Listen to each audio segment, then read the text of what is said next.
Hello dear students, आज हम लेके आए हैं रे ऑप्टिक्स का दूसरा section, that is basically refraction of light. इससे पहले हमने रिफ्लेक्शन डिटेल में पढ़ी, जो भी क्वेश्चन उसमें बनता है बोर्ड में या एंट्रेंस में, वो सारे हमने डिस्कस करे। मतलब कोई भी ऐसी पॉसिबिलिटी हो जहाँ से क्वेश्चन आ सकता है, हमने कोशिश की उसको कैटर करने की। आज हम स्ट्रेट अवे स्टार्ट करने जा रहे हैं रे ऑप्टिक्स का सेकंड वेरी इंपॉर्टेंट सेक्शन, जो कि बोर्ड के लिए भी बहुत ज़्यादा इंपॉर्टेंट है और एंट्रेंस के लिए भी बहुत ज़्यादा इंपॉर्टेंट है।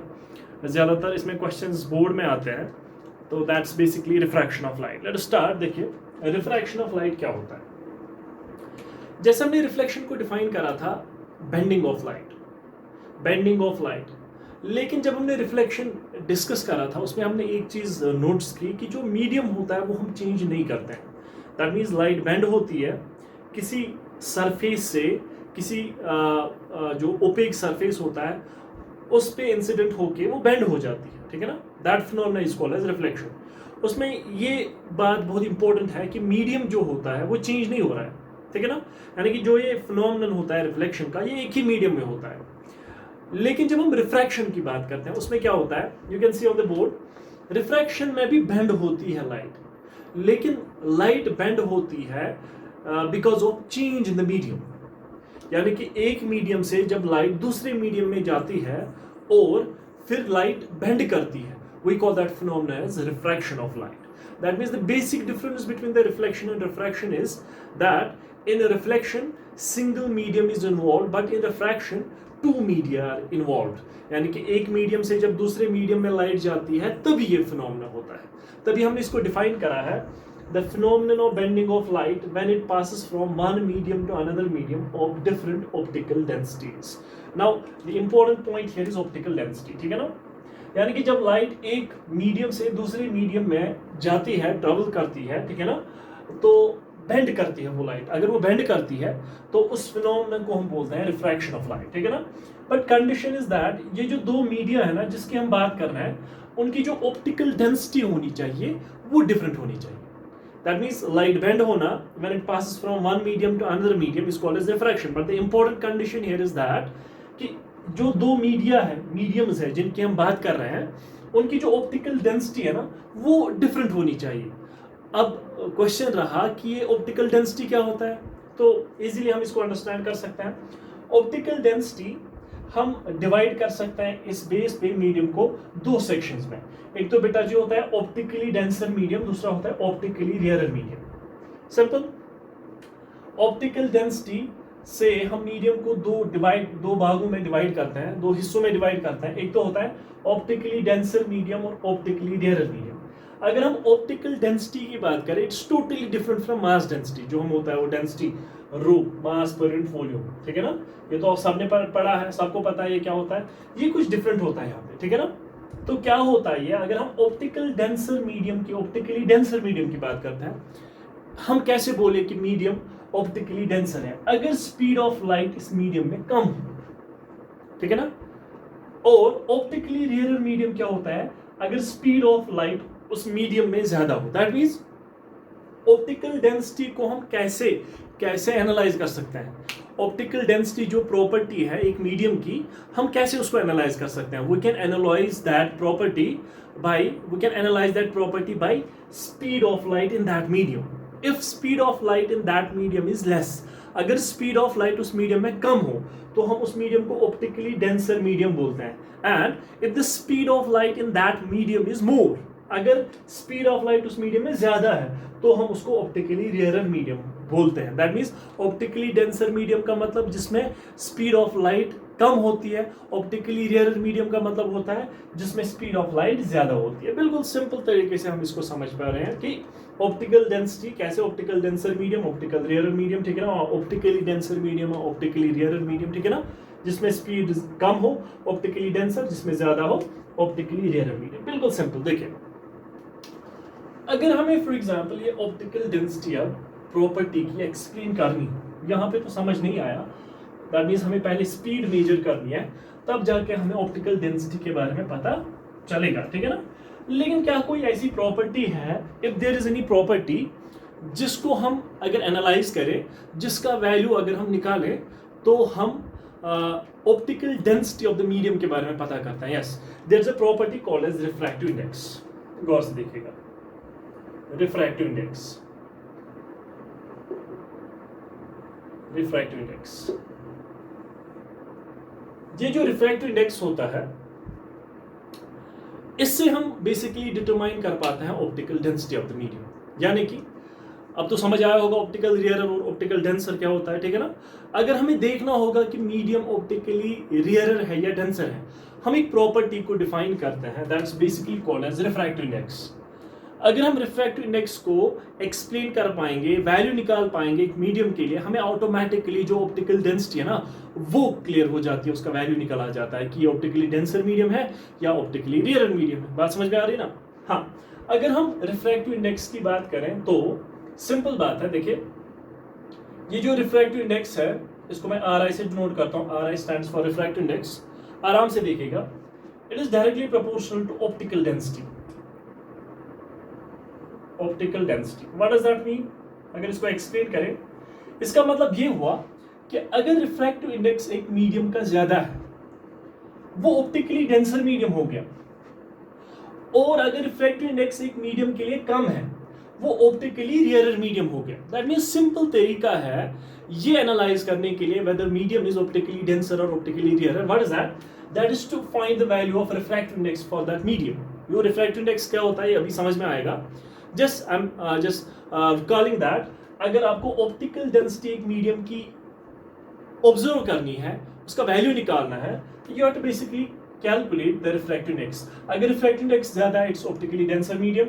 अगर रिफ्रैक्टिव इंडेक्स कम है, उसका मतलब इट्स ऑप्टिकली रियरर मीडियम. बात समझ में आ गई ना, कोई मसला तो नहीं. देखे, जब हम रिफ्रैक्टिव इंडेक्स की बात करते हैं, देखिए इसके दो टाइप्स होता है.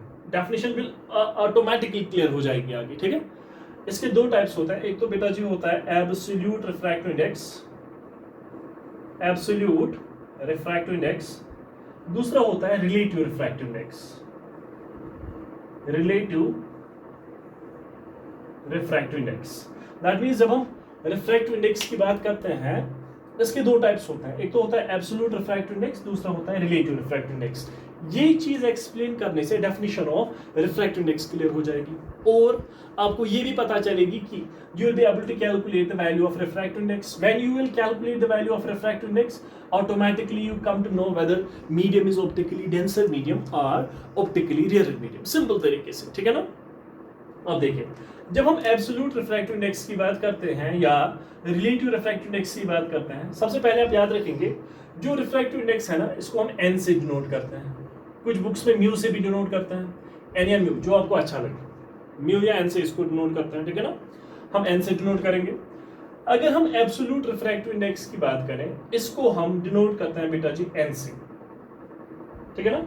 और ये क्या होता है? ये बेटा जी होता है c डिवाइडेड बाई v. गौर से देखते हैं, इस इक्वेशन को हम एनालाइज करने की कोशिश करेंगे. n equal to c by v, यानी कि जो एब्सोल्यूट रिफ्रैक्टिव इंडेक्स होता है ये होता है बराबर c बाई v, ठीक.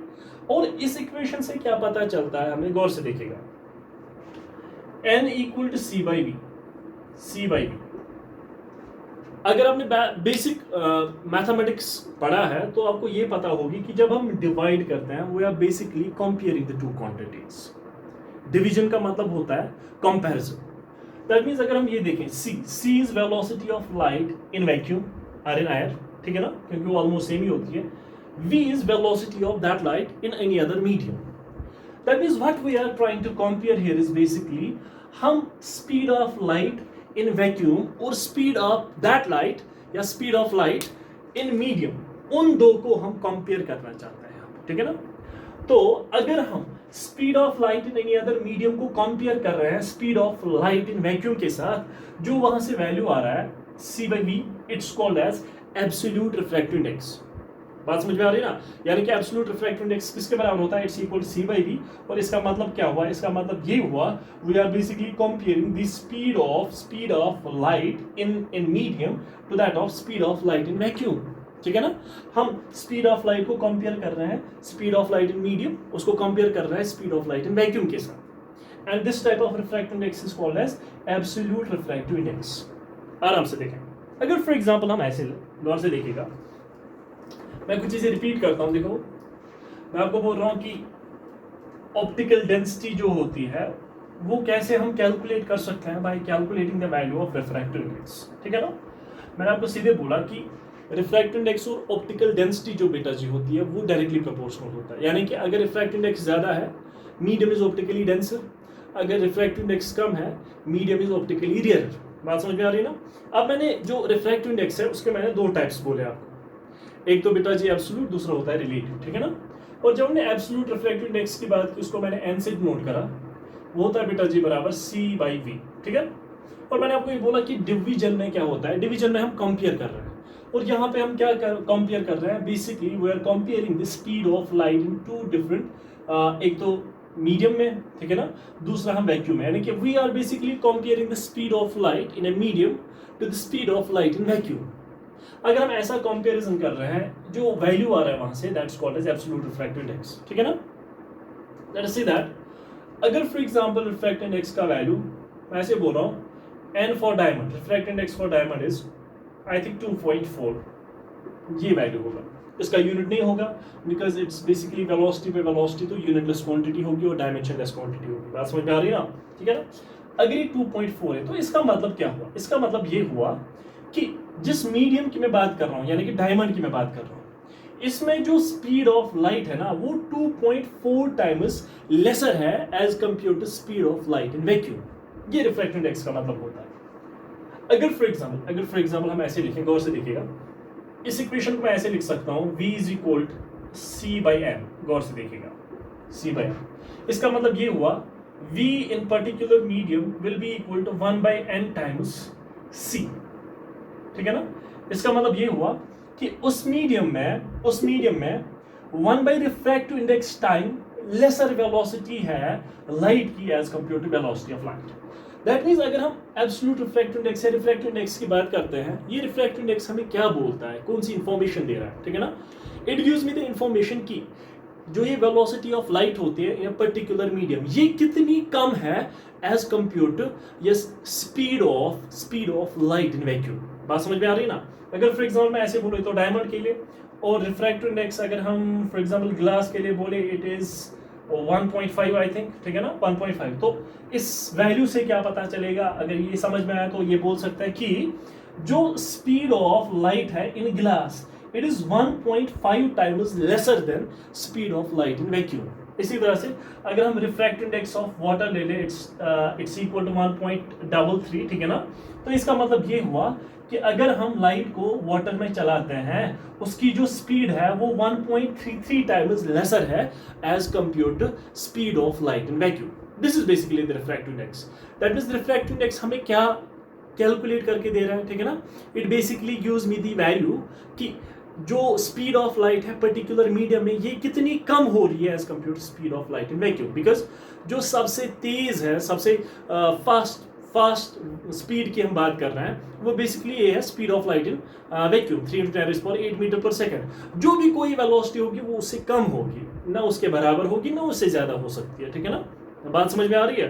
तो रिफ्रैक्टिव इंडेक्स से हमें ये पता चलती है कि एक मीडियम में लाइट कितनी कम स्पीड रखती है as compare to speed of light in vacuum. बात समझ में आ रही है ना, कोई मसला तो नहीं।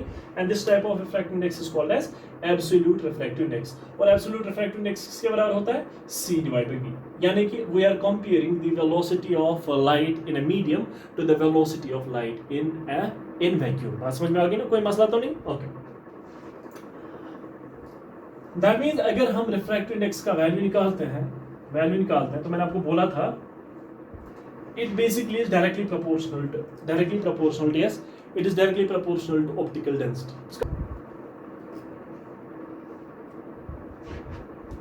So clearly हमने एक बात यहाँ पे एनालाइज की थी, इससे पहले मैंने आपको बोला था refractive index directly proportional to optical density. गौर से देखिए, इसका मतलब ये हुआ अगर हम डायमंड की बात करें, मैंने अभी डायमंड के लिए आपको लिखा था रिफ्रैक्टिव इंडेक्स कितना है, इट्स 2.4 n फॉर डायमंड, ठीक है ना। इसी तरह से n for glass it's basically yes 1.52 और refractive index for water is 1.33। ये refractive index is directly proportional to optical density. सबसे ज्यादा रिफ्रैक्टिव इंडेक्स किसमें है बेटा जी, डायमंड, उसका मतलब सबसे ज्यादा ऑप्टिकली डेंसर कौन सा है? डायमंड, ठीक है ना। और मैंने आपको बोला था कि रिफ्रैक्टिव इंडेक्स हमें ये भी कैलकुलेट करके दे रहा है कि स्पीड ऑफ लाइट कितनी कम हो रही है, ठीक है ना। तो सबसे कम लाइट किसमें है? जिसमें जो ऑप्टिकली सबसे ज्यादा डेंसर है। यहाँ पे diamond is having more refractive index, that means it is optically denser medium. और जब हम स्पीड की बात करते हैं 2.4 टाइम्स स्पीड कम है as compare to speed of light in vacuum. That means हम ये भी बोल सकते हैं कि n directly proportional to optical density which is inversely proportional to speed of light. बात समझ में आ गई ना। यानी कि जितना रिफ्रैक्टिव इंडेक्स ज्यादा है उतनी ऑप्टिकल डेंसिटी भी ज्यादा है, और जितनी ऑप्टिकल डेंसिटी कम है, ज्यादा है, उतनी स्पीड कम है। वही तो मैंने बोला था ऑप्टिकली डेंसर मीडियम क्या होता है? जिसमें स्पीड ऑफ लाइट कम हो। ऑप्टिकली रेयरर मीडियम क्या होता है? जिसमें स्पीड ऑफ लाइट ज्यादा हो। दैट मींस अगर ऑप्टिकली डेंसर मीडियम है स्पीड क्या होगी? कम। अगर ऑप्टिकली रेयरर मीडियम है स्पीड क्या होगी? ज्यादा। That means we got a different and complete equation for this। आप याद रख सकते हैं कि refractive index directly proportional to optical density which is inversely proportional to speed of light। बात समझ में आ रही है ना? कोई मसला तो नहीं, बिल्कुल क्लियर है। तो अगर हम ये याद रखें हमें कोई भी चीज निकाल सकते हैं। अब देखिए मैं रिपीट कर रहा हूँ, देखिए अगर हम रिफ्रैक्टिव इंडेक्स की बात करें, ऑप्टिकल डेंसिटी की बात करें और स्पीड की बात करें, दे आर इंटर रिलेटेड, ठीक है ना। रिफ्रैक्टिव इंडेक्स ज्यादा, उसका मतलब हुआ optically denser medium. Optically denser medium का मतलब है कि speed of light in that medium is less, ठीक है ना। अगर रिफ्रैक्टिव इंडेक्स कम है उसका मतलब ऑप्टिकली रेयरर मीडियम। अगर ऑप्टिकली रेयरर मीडियम है उसका मतलब ये हुआ कि जो स्पीड ऑफ लाइट है वो ज्यादा है, इनवर्सली प्रोपोर्शनल, ठीक है ना। तो सिंपल बात है, हमने एब्सोल्यूट रिफ्रैक्टिव इंडेक्स डिफाइन करा था दैट c/v। अगर हम स्पीड ऑफ लाइट को कंपेयर करते हैं with the speed of light in vacuum, तो we call that refractive index as absolute refractive index, ठीक है ना। And refractive index tells me कि जो स्पीड ऑफ लाइट है वो किस फ्रैक्शन से डिक्रीज हुई है as compare to speed of light. कोई मसला तो नहीं? ओके, अब देखिए there is another refractive index which is called as, एक और रिफ्रैक्टिव इंडेक्स की बात करते हैं, क्योंकि मैंने बोला था दो टाइप्स है। Second is relative refractive index, relative refractive index, ठीक है। इसको हम डिनोट करते हैं, बेटा जी गौर से देखिएगा, इसको हम डिनोट करते हैं n/1 से, और इसको हम बोल रहे हैं, देखिए कैसे पढ़ते हैं, refractive index of medium second with respect to medium first. बात समझ में आ गया?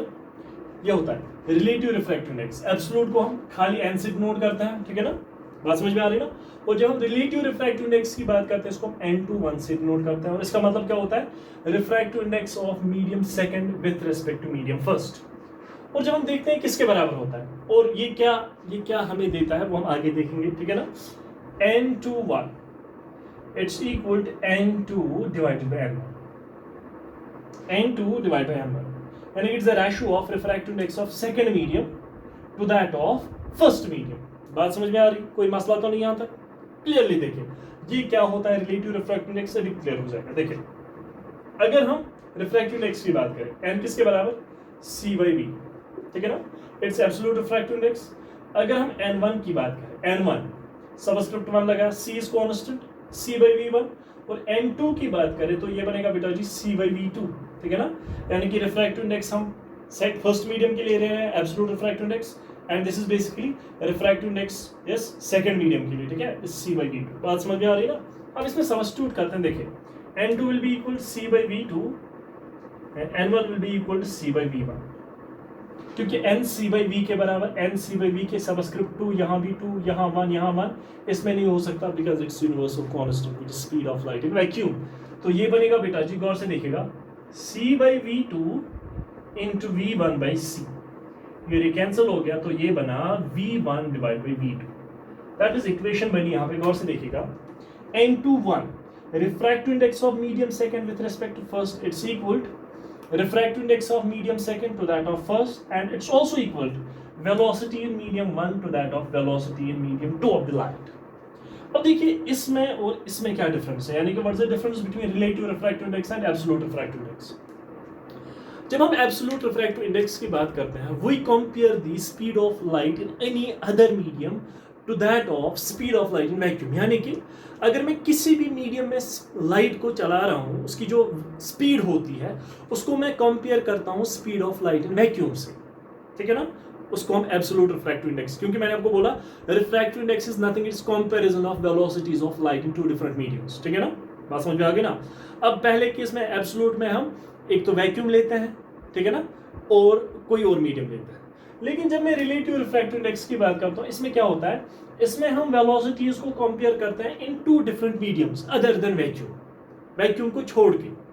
फॉर एग्जाम्पल एक मीडियम हो गया वाटर, दूसरा मीडियम हो गया ग्लास। इन दो में अगर मैं वेलोसिटी ऑफ लाइट्स को कंपेयर करूं, I will call that as refractive index of one medium with respect to other, that's called as relative refractive. This is a basic difference कि एब्सोल्यूट में हम किसी भी speed of light in any medium को compare करते हैं with speed of light in vacuum. लेकिन relative में क्या करते हैं, हम दो डिफरेंट मीडियम्स लेते हैं, उनमें जो स्पीड होती है उसको कंपेयर करते हैं, लेकिन दोनों में हम speed of light he compare करते हैं। बात समझ में आ गई ना। और हमें ये पता चलता है कि एब्सोल्यूट में कितना कम स्पीड ऑफ लाइट है in that medium as compare to speed of light in vacuum. बात समझ में आ गई ना। और यहाँ भी हम कंपेयर कर सकते हैं एक दूसरे के साथ कि कितना कम और कितना ज्यादा है। बात समझ में आ रही है, कोई मसला तो नहीं यहाँ तक, ये क्लियर होना चाहिए। अब देखिए, तो इक्वेशन जो हमें मिली इसको गौर से देखना है, this is very important in this. देखिए, दैट मीन्स इफ वी से n21 it's equal to n2 by n1, और ये क्या होता है, refractive index of medium second with respect to first, n2 by n1, and that's equal to v1 divided by v2। यहां तक clear है ना, कोई मसला तो नहीं यहाँ तक। अब देखिए, जब हम वेलोसिटी की बात करते हैं, हमें एक इक्वेशन पढ़ी है हमने, v is equal to nu lambda, nu is frequency, ठीक है ना। और जब हम फ्रीक्वेंसी की बात करते हैं, ये सोर्स पे डिपेंड करता है, सोर्स ऑफ लाइट, ठीक है ना। कहां से सोर्स है लाइट का, उसी के हिसाब से फ्रीक्वेंसी आती है। फ्रीक्वेंसी तो पता ही है, नंबर ऑफ साइकिल्स पर सेकंड, वो तो सुना होगा आपने, छोटी क्लास में पढ़ना है। तो v is equal to nu lambda. अगर हम ये वाली इक्वेशन इसमें यूज करें तो क्या मैं लिख सकता हूँ, गौर से देखिएगा, v1 को मैं लिख सकता हूँ न्यू लैम्डा 1, v2 को मैं लिख सकता हूँ न्यू लैम्डा 2। अब मसला ये है न्यू और न्यू क्यों, क्योंकि ये भी लाइट है, ये भी लाइट है, और जो सोर्स ऑफ लाइट है वो सेम है, यानी कि फ्रीक्वेंसी क्या होगी, सेम होगी। इट डिपेंड्स अपॉन सोर्स, ठीक है ना। ये सोर्स पे डिपेंड करता है, और यहाँ पे सोर्स तो चेंज नहीं हो रहा है। बात समझ में आ गई ना। तो ये और ये कैंसिल हो गया, तो दैट मीन्स टोटल इक्वेशन जो आई, कंप्लीट इक्वेशन जो हमें मिली, वो क्या है, यहाँ पे गौर से देखिएगा, ये मैंने निकाली v is equal to nu lambda, ठीक है ना, या v is equal to F lambda, F is frequency, nu is frequency, ठीक है ना।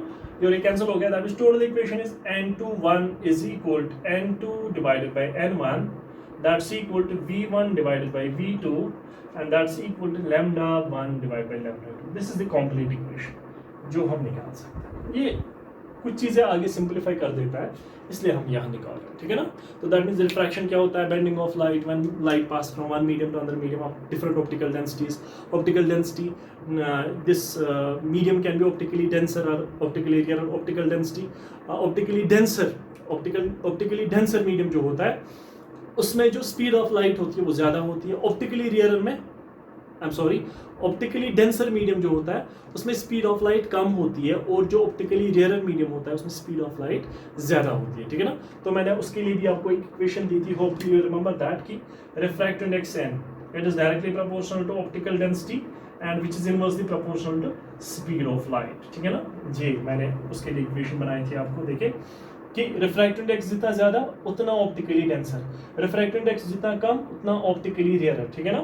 ये कोई इक्वेशन नहीं है, मैं अपने हिसाब से इसको बना रहा हूँ ताकि आपके लिए सिंपलीफाई हो जाए। और ऑप्टिकल डेंसिटी जो है, अगर ऑप्टिकली डेंसर है तो स्पीड कम है, अगर ऑप्टिकली रेयर है तो स्पीड क्या है, ज्यादा है। This very important, these two equations must be kept in mind, ठीक है ना, क्योंकि हम जो डिस्कस करने वाले हैं उसमें ये बहुत ज़्यादा इंपॉर्टेंट है और बहुत ज़्यादा यूज होती है। बात समझ में आ गई ना। ओके, अब देखिए गौर से,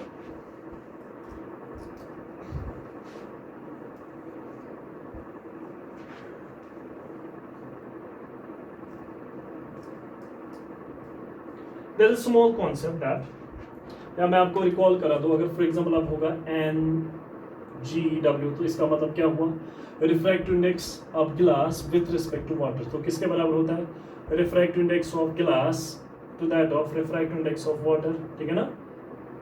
ठीक, वो किसके बराबर होता है, वो होता है velocity of water to that of velocity of glass, क्योंकि यहाँ पे उल्टा हो जाता है वेलोसिटी को लेके, वो किसके बराबर होता है, wavelength of light in water to that of wavelength of light in glass. This is the complete equation, ठीक है ना, कोई मसला तो नहीं।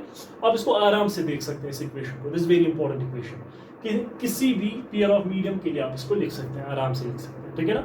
और आप याद रखिएगा, for example if it is N21, it's always equal to 1 by N12।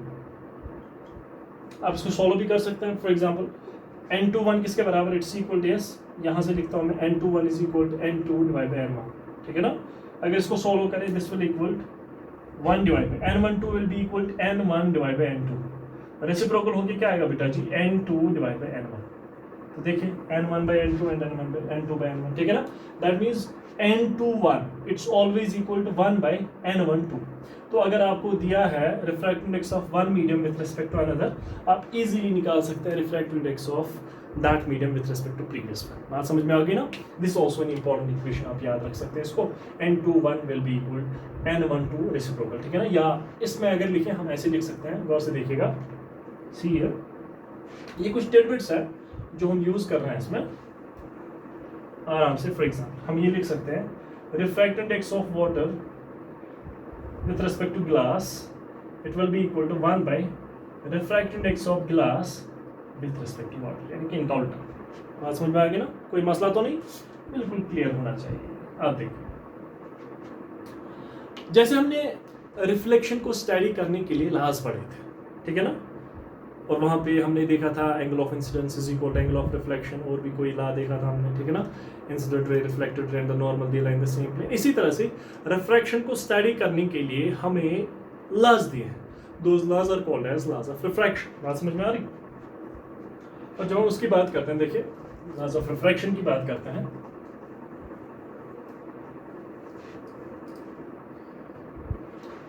Laws of refraction,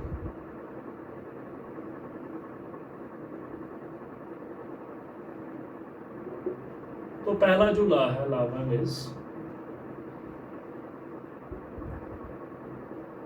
the incident रे comma the refracted ray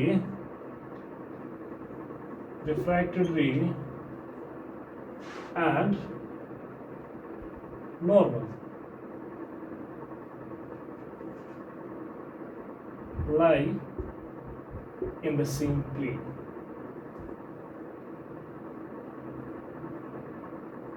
ये ला हमने वहां भी पढ़ा था, प्लेन तो समझ में आता है। For example this board is a plane, ठीक है ना।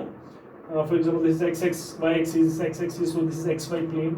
अगर फॉर एग्जांपल हम ये इंसिडेंट रे बोले, ठीक है ना, तो जो रिफ्रैक्टेड रे होगी कहाँ से भी होगी, ठीक है ना, वो जो रिफ्रैक्टेड रे और इंसिडेंट रे और ये नॉर्मल जो होता है, ये इसी प्लेन में आता है। कोई इन टू द प्लेन और आउट ऑफ द प्लेन नहीं है कि एक ऐसे आया दूसरा ऐसे गया, नहीं, ठीक है ना।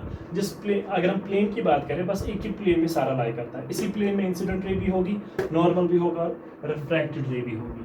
तो मैं एक डायग्राम बनाता हूँ आपके लिए, बिल्कुल सिंपल डायग्राम, देखिए गौर से। Let's suppose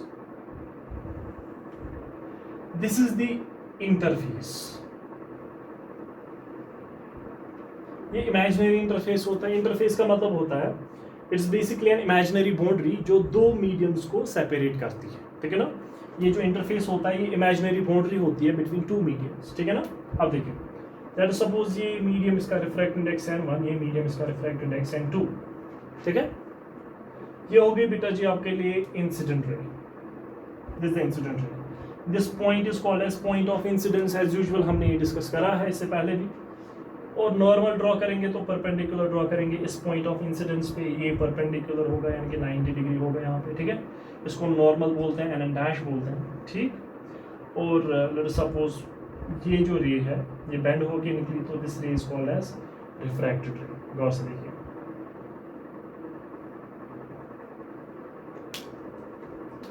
this is refracted ray. This is here incident ray. Very simple. Incident ray. This interface, and what is that? It is imaginary boundary. Imaginary boundary जो दो मीडियम्स को सेपरेट करती है. बात समझ में आ गई ना? ठीक है, कोई मसला तो नहीं. अब देखिए, ये जो प्लेन है जिसकी हम बात कर रहे हैं, जिसमें इंसिडेंट रे और नॉर्मल है, इसको यूजुअली बुक्स में बोलते हैं plane of incidence. Plane of incidence, plane of incidence. और वो वाला प्लेन जिसमें रिफ्रैक्टेड रे हो और नॉर्मल हो, उसको हम बोलते हैं plane of refraction. Plane of refraction. और अगर हम इस लॉ की बात करें, इंसिडेंट रे, रिफ्रैक्टेड रे, ये वाली ray and the normal, they lie in the same plane. उसका मतलब ये हुआ, जो प्लेन ऑफ इंसिडेंस है ना, वही प्लेन ऑफ रिफ्रैक्शन भी है. इसीलिए मैंने उनको अलग अलग नाम दिया, आपको समझ आया इससे, ठीक है ना. Plane of incidence is always same as plane of refraction. तभी तो हम बोल सकते हैं इंसिडेंट रे, रिफ्रैक्टेड रे और जो नॉर्मल होता है वो एक ही प्लेन में लाई करता है. बात समझ में आ रही? कोई मसला तो नहीं यहाँ तक? बिल्कुल क्लियर है ना. दैट मीन्स फर्स्ट लॉ के हिसाब से अगर ये प्लेन है, इसी में इंसिडेंट रे भी लाई कर रही है, इसी में नॉर्मल में भी लाई कर रहा है, इसी में रिफ्रैक्टेड रे भी, ठीक है ना. और ये point of incidence, this plane of incidence, this plane of refraction, and this is interface, imaginary boundary which is separating the two mediums, ठीक है ना. This is first law. जब हम सेकंड लॉ की बात करते हैं, that's very important and crucial. Second law of refraction is very important. गौर से देखिएगा. सेकंड लॉ इज, देखिए सेकंड लॉ की बात करते हैं.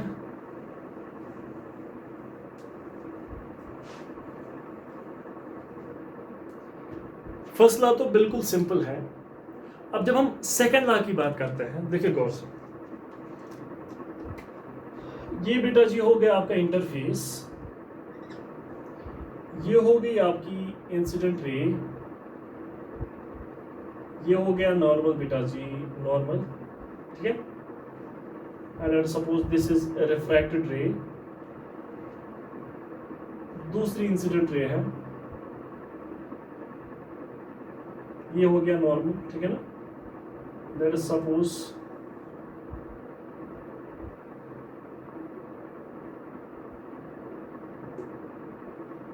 ठीक है. इसी तरह से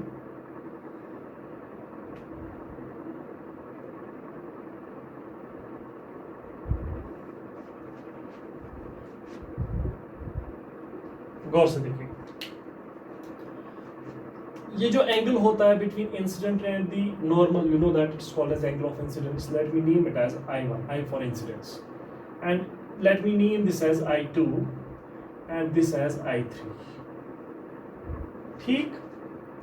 and their corresponding angle of refractions, refracted ray और नॉर्मल के बीच में, R1, this is R2, this is R3. आराम से देखिएगा. और ये इंटरफेस है XY, इमेजिनरी इंटरफेस, ठीक. जहां तक बिल्कुल क्लियर होना चाहिए. एज यू नो दैट जब हमने रिफ्लेक्शन डिस्कस करा था, हमने इन दो एंगल्स के बीच में रिलेशन निकाली थी, और वो रिलेशन ये थी, angle I is equal to angle R. Angle of incidence is always equal to angle of reflection, ठीक है ना. चाहे स्फेरिकल मिरर हो, चाहे प्लेन मिरर हो, या कोई और चीज हो जिससे रिफ्लेक्शन होती है, हमेशा जो एंगल ऑफ इंसिडेंस है ना, वो हमेशा एंगल ऑफ रिफ्रैक्शन के बराबर हो. This is the well known law of reflection, second law of reflection, ठीक है ना. Angle of incidence is always equal to angle of reflection.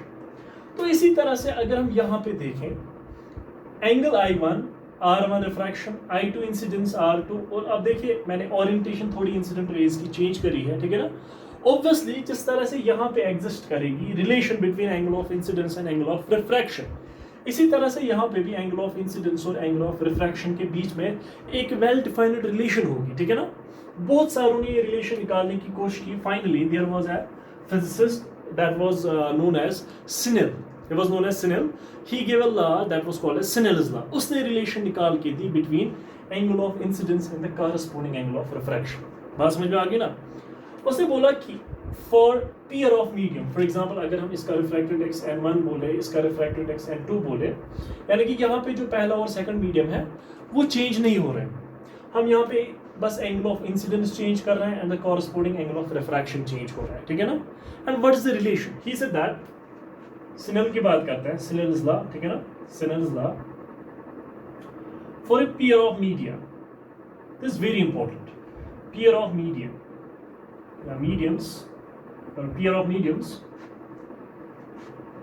the ratio of sine of angle I to that of sine of angle R, यानी कि जब उसने relation देखी, अगर मैं इस पेयर ऑफ मीडिया के लिए ये रिलेशन लिखता हूं, उसने बोला कि sine of I1 divide by R1 it will be always equal sine of I2 divide by sine of R2, it will be always equal sine of I3 divide by sine of R3,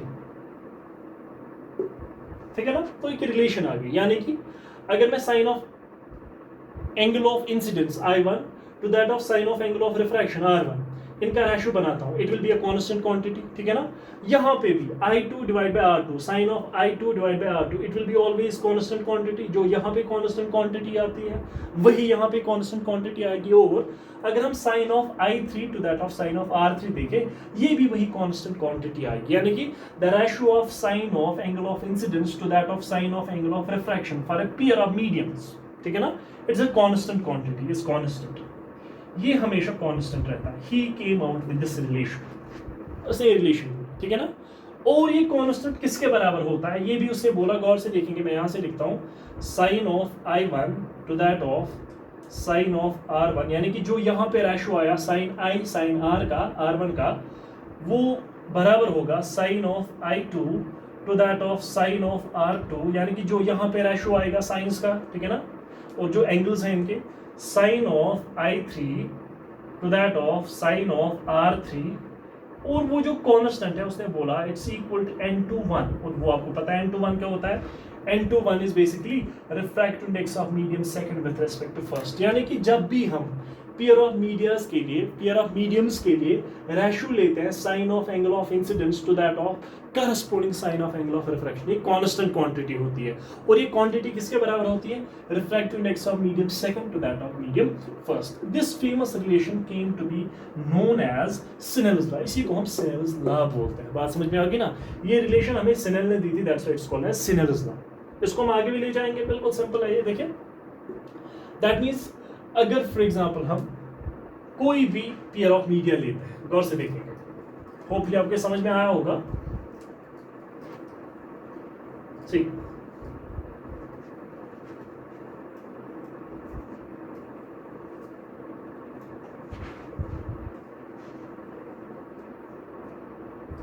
let us suppose ये हो गया एक medium, इसका refractive यार if we take this as water and this to be glass, let's suppose, ठीक है ना, यानी कि this will be NW and this will be NG, refractive index of glass and refractive index of water, ठीक। अब देखें, ये हो गई इंसिडेंट रे, ये हो गया बेटा जी नॉर्मल इस पॉइंट पे, और ये हो गई रिफ्रैक्टिव रे। अभी ये नहीं पता कि बैंड कहाँ की तरफ हो रही है, वो हम देखेंगे, डिस्कस करेंगे, तब जाके पता चलेगा। गौर से देखिए, ये हो गया बेटा जी angle of incidence, let us suppose I, ये हो गया एंगल ऑफ रिफ्रैक्शन आर। तो इसके लिए अगर हम ये सिनेरियोस लॉ लिखें तो what it states is sine of angle of incidence, sine of I to that of sine of R, यानी कि रेशियो इनका sine of angle of incidence to that of sine of angle of refraction, it's a constant quantity, और किसके बराबर होता है, n/1, what is 2 here, it is G, second medium is glass, first medium is water, it's equal to NGW, and that is equal to NG divided by NW। अभी मैंने पढ़ाया था क्या, n/1 की बात करें तो वो किसके बराबर होता है, n2 divided by n1, it's refractive index of medium second with respect to first, it's n2 divided by n1। बात समझ में आ गई, कोई मसला तो नहीं, यानी कि हम इसके लिए सिनेरियोस लॉ ऐसे लिख सकते हैं, आराम से देखेंगे।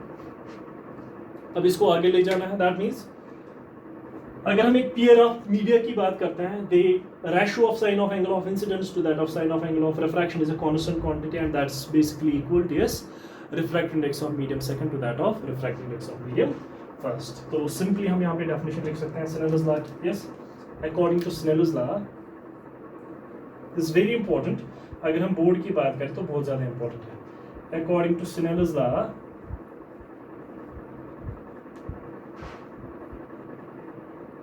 for a given pair of media, the ratio of sine of the ratio of sine of angle of incidence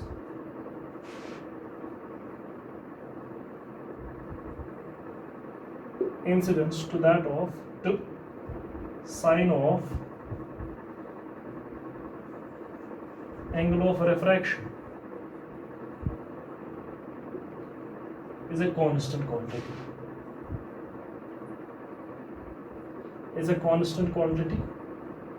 और वो constant quantity होती है which is refractive index of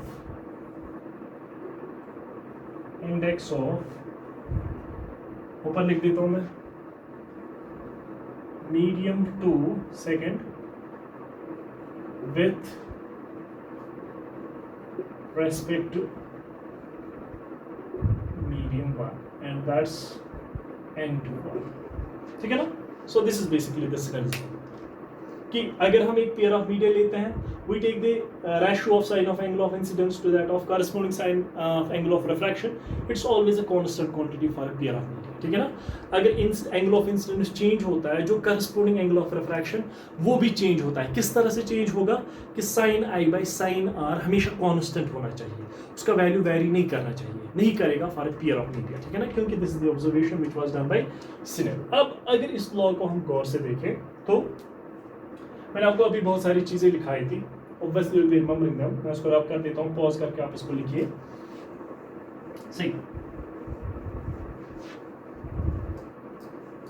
that means clearly अगर हम फॉर एग्जांपल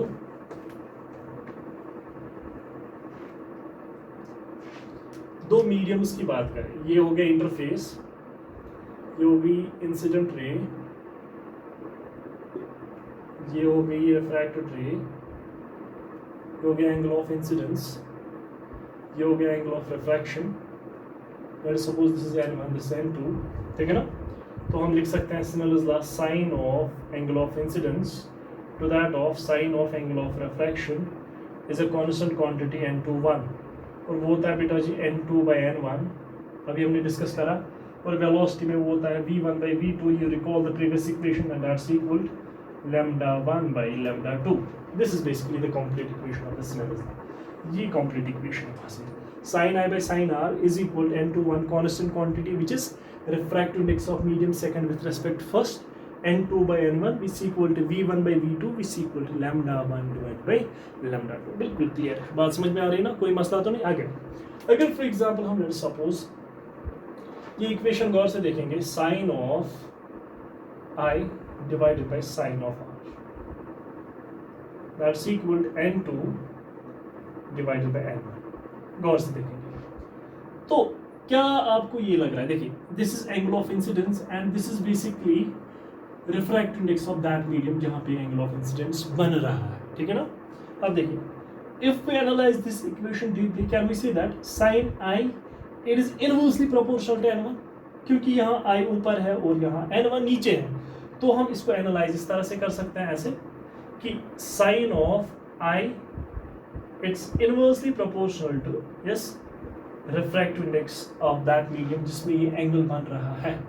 बात समझ में आ गई ना, सिंपल तरीके से. यानी कि अगर रिफ्रैक्टिव इंडेक्स फॉर एग्जांपल इस मीडियम के लिए ज्यादा होगा, जो इसमें एंगल ऑफ इंसिडेंस बनेगा वो कम होगा. यानी कि if this is optically denser medium, the angle made by incident ray with the normal will be smaller, it will be smaller. and यहाँ पे फिर से ये sin r नीचे, यहाँ पे n2 ऊपर, तो हम ये भी लिख सकते हैं sin of r it's inversely proportional to yes n2. गौर से देखिएगा, हम इसको ऐसे भी एनालाइज कर सकते हैं. इस लॉ इन दो को जब हम कंबाइन करेंगे फिर से वही लॉ मिलेगा. For example if we divide these two equations it will come out be sin i divided by sin of r, it will be equal to yes 1 by n1 divided by 1 by n2, reciprocal होके बनेगा n2 by n1. फिर से वही law जो हमने पहले दिया था. ठीक है ना. That means Snell's law basically हमें रिलेशन दे रहा है कि अगर हम एक मीडियम की बात करते हैं उसमें जो इंसिडेंट रे या रे नॉर्मल के साथ एंगल बनाती है, उस एंगल और इस रिफ्रैक्टिव इंडेक्स का जिस मीडियम में बनता है उसका जो रिफ्रैक्टिव इंडेक्स है, उनके बीच में क्या रिलेशन होती है? ये जो एंगल होता है sine of that angle sine of I, it is inversely proportional to refractive index of that medium, यानी कि it's inversely proportional to 1/n1 या n1। बात समझ में आ गई ना? यहां से क्लियरली आ जाता है sine I is inversely proportional to n1. That means Snell's law gives me the relation between this angle and the corresponding refractive index. This angle and the corresponding refractive index. यहाँ देखेंगे तो क्या लिखेंगे? Sin r is inversely proportional to n2. Combine करके हमें Snell's law यहाँ से clearly मिल जाता है। और complete equation क्या है Snell's law की? Sin i by sin r is equal to n2 n2 by n1, v1 by v2, lambda 1 by lambda 2. Clear, बिल्कुल clearly ये understand आप। बात समझ में आ गई ना? दैट मीन्स एक पेयर ऑफ मीडियम के लिए जो sine of angle of incidence to that of sine of angle of refraction होता है वो कांस्टेंट क्वांटिटी होती है। और वो कांस्टेंट क्वांटिटी क्या होती है? Refractive index of medium second with respect to medium first, and that can be also calculated as velocity of medium first to that of velocity in medium second, और भी yes wavelength of light in medium 1 to that of wavelength of the light to that of in medium second. बात समझ में आ गई ना? तो क्योंकि वेवलेंथ चेंज होती है वो हमने वहां से इक्वेशन निकाली थी v = nu लैम्डा। बात समझ में आ रही? कोई मसला तो नहीं? बिल्कुल क्लियर है ना? ओके। और एक रिलेशन हम ये निकाल सकते हैं स्नेल्स लॉ से कि ये जो एंगल बनता है एक मीडियम में, ठीक है ना, इस मीडियम और इस रिफ्रैक्टिव इंडेक्स में क्या रिलेशन होती है? दिस एंगल जो इसका साइन ऑफ दिस एंगल जो होता है वो इनवर्सली प्रोपोर्शनल होता है रिफ्रैक्टिव इंडेक्स के। बात समझ में आ गई ना? ये हो गया sine I is inversely proportional to as n1। कोई मसला तो नहीं? बिल्कुल क्लियर है ना? Okay. Now you have to remember two things. Snell's law को कंप्लीट करने के बाद एक छोटी सी बात आपको याद रखनी है कि अगर फॉर एग्जांपल ये मीडियम है, ये इंटरफेस है, ये हो गया बेटा जी इंसिडेंट रे, ये हो गया normal, and let's suppose this is refractive रे, ठीक है?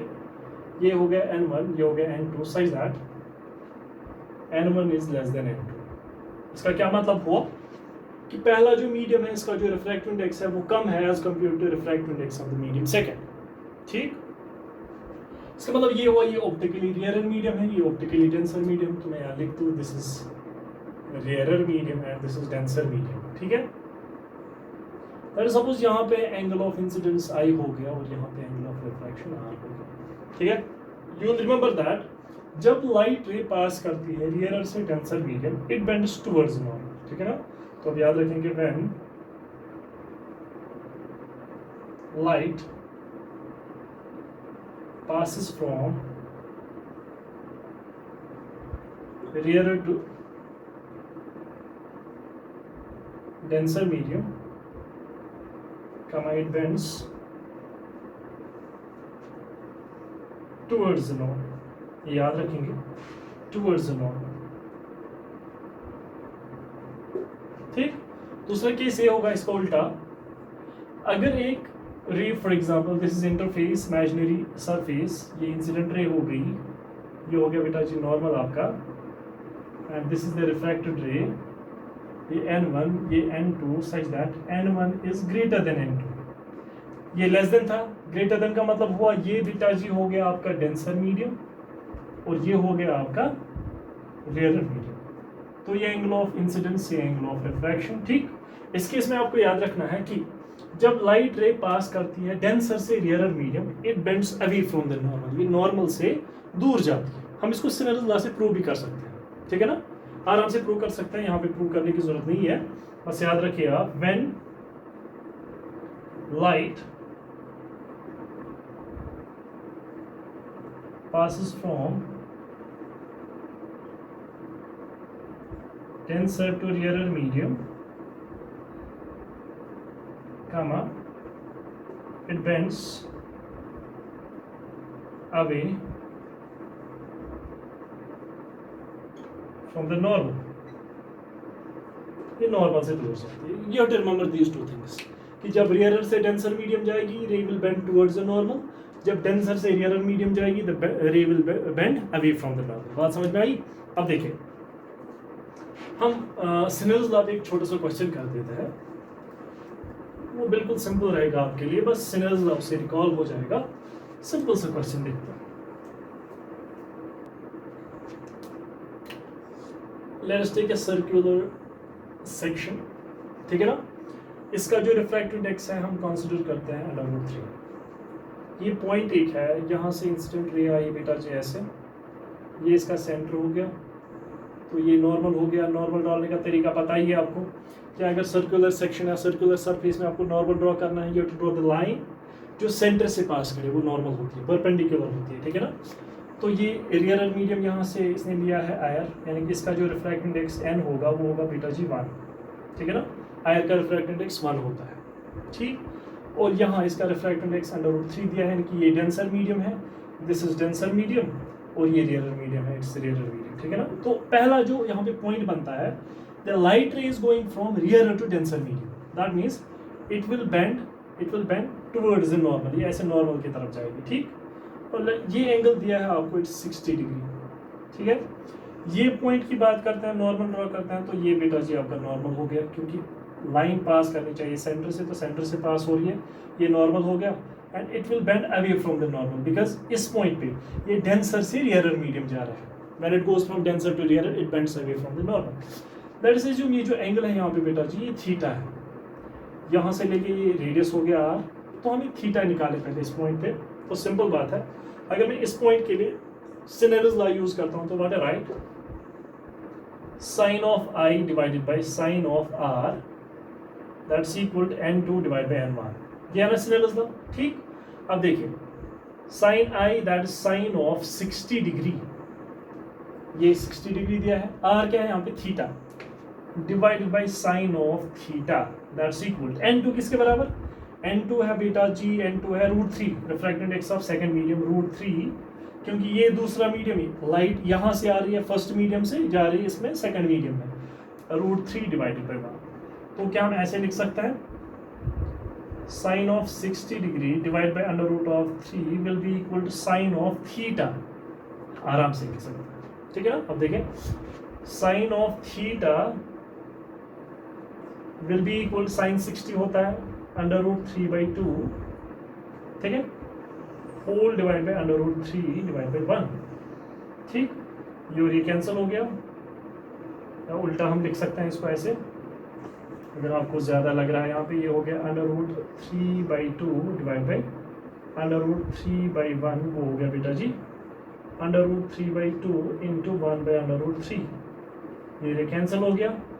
तो sine of theta will be equal to 1/2 होता है बेटा जी, 1/2 कब होता है, sine of theta is equal to sine of 30 degree, because 30 पे होता है 1/2, थीटा आया बेटा जी 30 डिग्री, ये आ गया इसका वैल्यू, यानी कि ये थीटा किसके बराबर 30 डिग्री। हमें चाहिए ई, ये निकालना है क्वेश्चन में। एक इंसिडेंट रे जा रही है, उसके बाद ये सब हो रहा है, you have to calculate angle of emergence by using Snell's law. बस सिनेरियोस लॉ को रिकॉल करने के लिए मैं ये प्रॉब्लम ले रहा हूँ आपको, बिल्कुल सिंपल प्रॉब्लम है ये, ठीक है ना। उससे हम फिर एंगल ऑफ डेविएशन भी निकाल सकते हैं, वो भी मैं समझा देता हूँ साथ में, although it's not important here, still we can calculate that. इसको मैं रब कर देता हूँ, यानी कि ये एंगल 30 के बराबर है। अब देखिए, गौर से देखिए इस बात को, सी है, अगर इस पॉइंट पे देखिए, ये जो एंगल है, क्या ये एंगल भी थीटा है, ऑफ कोर्स होना चाहिए। ये रेडियस, ये भी रेडियस है, ये इसका अपोजिट एंगल, ये इसका opposite angle, equal sides equal angles, ठीक है ना, यानी कि angles opposite equal sides are equal, ठीक है ना। तो ये भी थीटा, ये भी आपको 30, ये 30, ये भी 30, तो आप इस पॉइंट के लिए लिख सकते हैं sine of i, what is that 30 degree, divide by sine of r, sine of r is sine e, because ये हो गया, ई निकालना है आपको, दैट्स इक्वल n2/n1, यहाँ पे आया, यहाँ पे दूसरा मीडियम, ठीक है ना, विच इज डेंसर, तो क्या लिखेंगे n2/n1, that's 1 divide by √3, simple, ठीक है। तो साइन 30 ऐसे ही, sine 30 degree divide by 1/√3, it will be equal to sine of e, simple, ठीक है। Sine 30 is 1/2, 1/√3, that's equal to sine of e, this gives us 1/2 into √3/1, equal to sine of E. This gives me sine of E will be equal to under root 3/2. ठीक है, तो sine of E it will be equal to sine of 60, और ये cancel हो गया, E is equal to 60 degree. तो easily आप find कर सकते हैं एंगल को यूजिंग सिनेलस लॉ। कोई मसला तो नहीं, बिल्कुल क्लियरली आपको ये समझ में आना चाहिए कि ये हमने कैसे निकाला, कोई मसला तो नहीं। अब देखिए there is an important concept, साथ में इसको पढ़ते हैं, बिल्कुल सिंपल है। We call them as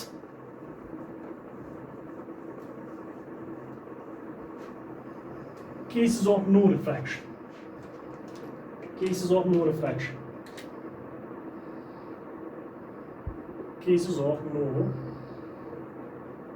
refraction।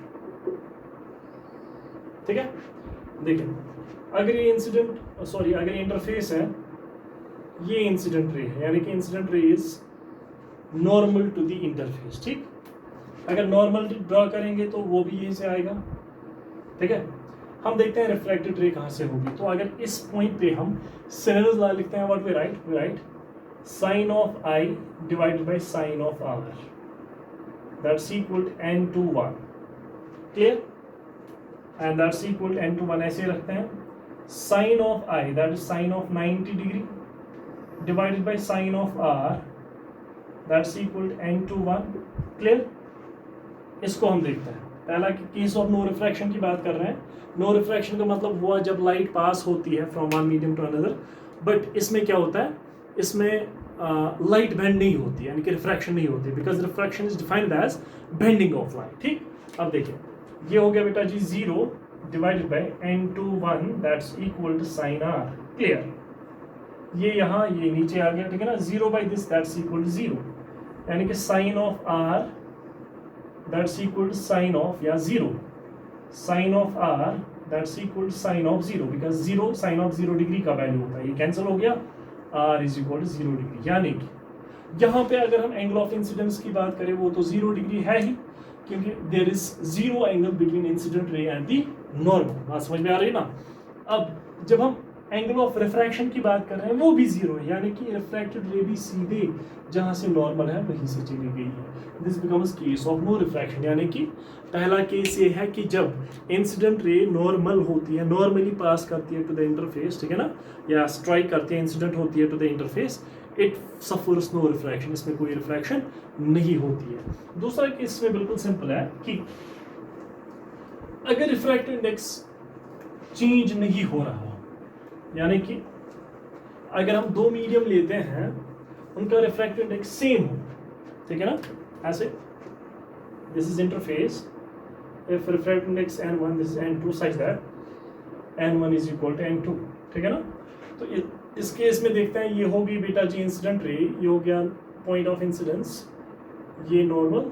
ठीक, अगर इसको सॉल्व करें तो इस पॉइंट पे अगर हम लिखें एंगल ऑफ इंसिडेंस से sine i divided by sine of r is equal to n2 divided by n1.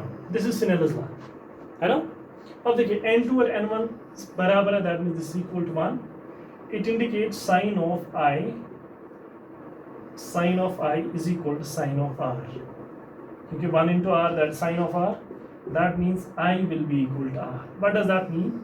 कि जो इंसिडेंट लाइट है वो स्ट्रेट पास करती है, तब जाके ये angle of refraction angle of incidence के बराबर होता है। These two angles are vertically opposite angle. For the condition, ये जो लाइन है ना ये straight line होनी चाहिए, यानी कि angle of incident ray और जो refracted ray है ना ये बिल्कुल भी bend नहीं होती है when it passes from one medium to another medium having same refractive index. That means case of no refraction में या तो perpendicular होनी चाहिए incident ray to the interface, ठीक है ना, या जो दो मीडियम है उनका जो रिफ्रैक्टिव इंडेक्स है ना वो सेम होना चाहिए। It becomes case of no refraction, ठीक है ना। होपफुली आपने लेक्चर को एंजॉय किया होगा। This is basics. Now you have to basically use this lecture for next 9 lectures continuously. तो इसको आप अच्छे से देखेंगे, अगर डाउट हुआ होगा तो please you can contact me for that, ठीक है ना। Thank you for watching systematic physics. Thank you so much.